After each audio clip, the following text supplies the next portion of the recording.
De retour à Tout savoir, on parle maintenant de la pérennité du patrimoine franco-ontarien. Et puis, j'ai tout de suite envie de demander à Danielle Pécor-Yuguri, qui est directrice générale du réseau du patrimoine franco-ontarien. Quand on parle du patrimoine franco-ontarien, à quoi on fait allusion, selon toi? Au réseau du patrimoine franco-ontarien, on a une définition très large du patrimoine. Okay. C'est tout ce que nos ancêtres nous ont légué. On parle des récits historiques. On parle de théâtre, on parle de patrimoine culinaire, on parle d'anciens édifices, on parle de l'histoire des organismes, on parle de tout ça, de la musique. Oui. De tout ce qui regroupe la francophonie. Et au réseau, c'est quoi votre travail quand on parle du réseau du patrimoine franco-ontarien? Est-ce que c'est d'aller rechercher, tu sais, tout ce que tu viens de mentionner là, pour les garder, les rendre accessibles? D'abord, on est un réseau provincial, donc on essaie de regrouper les gens qui travaillent à faire rayonner le patrimoine. C'est ça notre mission, faire rayonner le patrimoine franco-ontarien. Donc, on essaie de soutenir nos membres et soutenir les gens partout en province qui ont cette même mission que nous, qui contribuent à cette mission-là. Donc, on a plein d'activités. Je viens toujours vous parler au mois de février pour le mois du patrimoine. Donc, ça, c'est toujours notre temps fort de l'année pour faire la promotion du patrimoine. On a un thème, un ambassadeur, une ambassadrice. On fait toujours le lancement d'un chaînon. On remet les prix du patrimoine ou le prix Michel Prévost.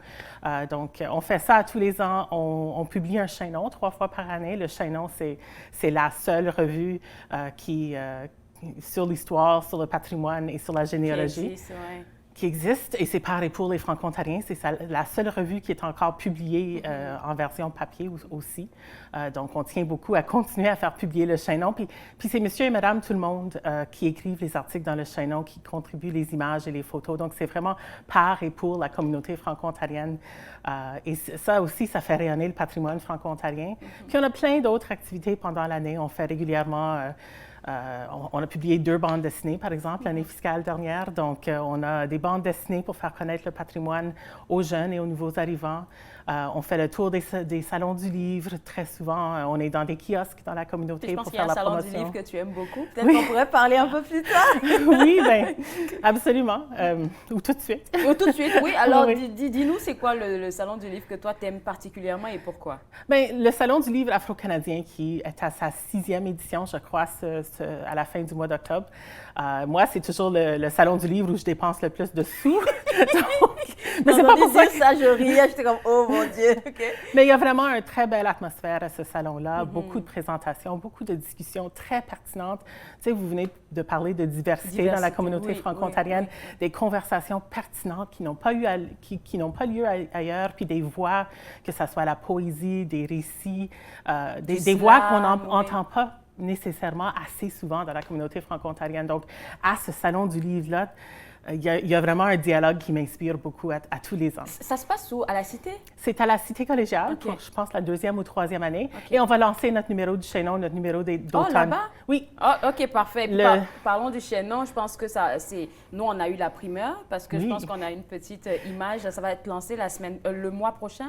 Ça va être le 28 octobre. C'est un samedi à 15 h. Donc, on espère que plein de gens vont se déplacer sur place à la Cité, les gens qui sont bien évidemment de la région d'Ottawa. Et aussi, on va avoir, bien sûr, une projection hybride virtuelle pour que les gens ailleurs dans la province puissent aussi participer virtuellement. Écoute, vu qu'avec toi, on parle du patrimoine, et puis avec Treva et Eric, on n'a pas eu le temps de faire un peu l'histoire, est-ce qu'on pourrait revenir un peu sur cette belle histoire du premier lever de drapeau franco-ontarien? Bien, notre beau drapeau, je pense que la plupart des gens savent qu'il a été créé à l'Université de Sudbury par un prof d'histoire à ce moment-là, dont...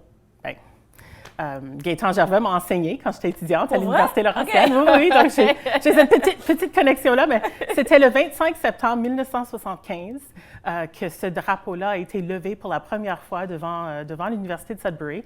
Le drapeau a été créé non seulement par Gaétan Gervais, mais avec tout un collectif d'étudiants dont Michel Dupuis est souvent la personne nommée, mais il y avait d'autres étudiants aussi. Donc, c'était un drapeau créé par et pour des jeunes. Ça j'adore ça. Et c'est un très beau drapeau qui représente bien notre francophonie. Il y a la fleur de lis qui représente la francophonie. Il y a des symboles, oui, le tri qui représente l'Ontario, le blanc pour nos hivers, le vert pour nos étés.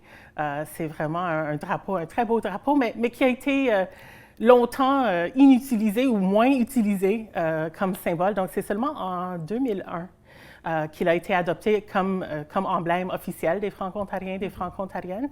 Et c'est seulement en 2010 que le 25 septembre est devenu officiellement la journée des Franco-Ontariens et des Franco-Ontariennes. Tu me disais quelque chose d'assez intéressant que je ne savais pas. Pour moi, le premier lever de drapeau, là, c'était en 1975, comme tu as dit, à l'Université Laurentienne. Mais à part de ça, en 1983, je ne sais plus, il y a eu un lever de drapeau à l'Université d'Ottawa. Ben oui, c'est ça la photo du CRCCF que je vous partage. Okay. C'est le premier lever du drapeau qui a eu lieu à l'Université d'Ottawa en 1983. Donc, c'est un drapeau. On a attendu un tout petit peu longtemps avant de le faire à Ottawa. Okay. Ouais. Alors, dis-moi, quand tu regardes ces photos et que tu regardes tout le travail de la francophonie actuelle, vu que toi, tu récoltes des informations et des informations, tu en as beaucoup, c'est quoi, toi, qu'est-ce que tu penses, en fait, de ce que la francophonie est en train de devenir, surtout en parlant de diversité, personnellement? Personnellement, je pense que la francophonie est en train... Elle a toujours été diverse, on va s'entendre, mais je pense qu'elle devient de plus en plus... on s'affiche de plus en plus cette diversité-là et on inclut de plus en plus cette diversité-là, par exemple, dans le secteur du patrimoine. Il n'y a pas très longtemps, le secteur du patrimoine, le focus était surtout sur l'histoire de l'arrivée des Français il y a 400 ans. Puis là, je pense que maintenant, il y a une plus grande reconnaissance que l'histoire de la francophonie ontarienne est beaucoup plus diversifiée, beaucoup plus inclusive. On parle d'événements plus récents comme les levées de drapeaux, le drapeau franco-ontarien. C'est assez récent au niveau de l'histoire, 1975, 1983.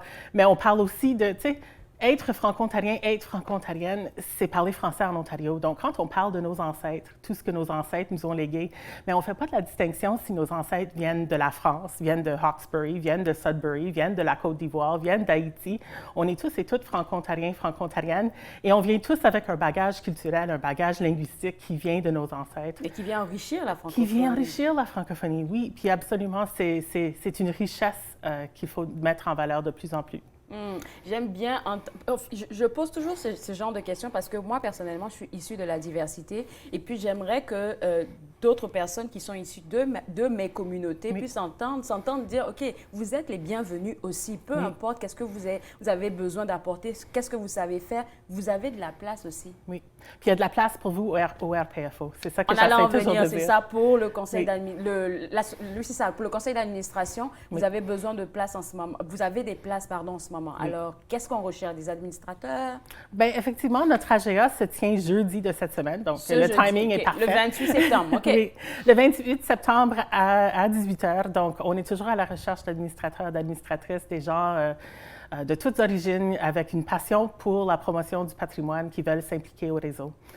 Je pense qu'il y a une autre passion qui doit les accompagner aussi, des gens qui aiment l'histoire. Ben oui, c'est ça. Le patrimoine et l'histoire. Le patrimoine et l'histoire, au moins ça. Et qu'est-ce que je dois faire si moi je suis intéressée à cette invitation que tu es en train de lancer en ce moment? Bien, il faut communiquer avec le RPFO. Sur le site Web? Sur le site Web. Vous pouvez aussi nous appeler au 613-729-5769 ou nous envoyer un courriel admin@rpfo.ca. Merci beaucoup à toi, Daniel. On va terminer avec un dernier point. Tu nous l'as donné en primeur, c'est le chaînon du mois d'octobre. Je pense que vous fêtez un anniversaire spécial? Bien, il y a quelques anniversaires qui sont soulignés dans ce chaînon-là. Mais c'est aussi le 40e anniversaire du chaînon. Et ça, exactement, le 40e. Oui, mais je pensais surtout aussi, on fête aussi, dans les pages du chaînon, il va y avoir des articles sur l'anniversaire de l'Université d'Ottawa, le 65e anniversaire du Coin du Livre, qui est une de nos librairies franco-ontariennes dans la province, mais qui est ici à Ottawa, puis qui vend le chaînon d'ailleurs, si vous voulez un exemplaire du chaînon ou une bande dessinée. Alors, tout se trouve sur le site Web là, pour plus d'informations, surtout pour l'AGA ce 28 et aussi pour le lancement l'ADA du... Oui, mais ça fait en un mois. L'AGA, c'est le 28 octobre et le 28 septembre et le 28 octobre, vous êtes à la Cité pour le lancement du chaînon. C'est ça. Écoute, beau travail. Merci d'avoir accepté de nous parler en cette journée spéciale. Merci. Vêtus de vert. Nous tous, là, on est vêtus de vert aujourd'hui. Là, j'aime ça. Et puis, pour les gens à la maison, pour avoir plus d'informations sur ce que je viens de discuter avec Daniel, c'est tellement simple. Vous allez sur leur site web www.rpfo.ca et puis, c'est sûr qu'on va l'avoir encore sur l'émission pour parler d'autres projets du RPFO. On va prendre une pause et juste après la pause, je vais avoir une conversation cœur à cœur avec une maman francophone qui va vous aider à éduquer vos enfants en situation minoritaire. Vous regardez Tout savoir.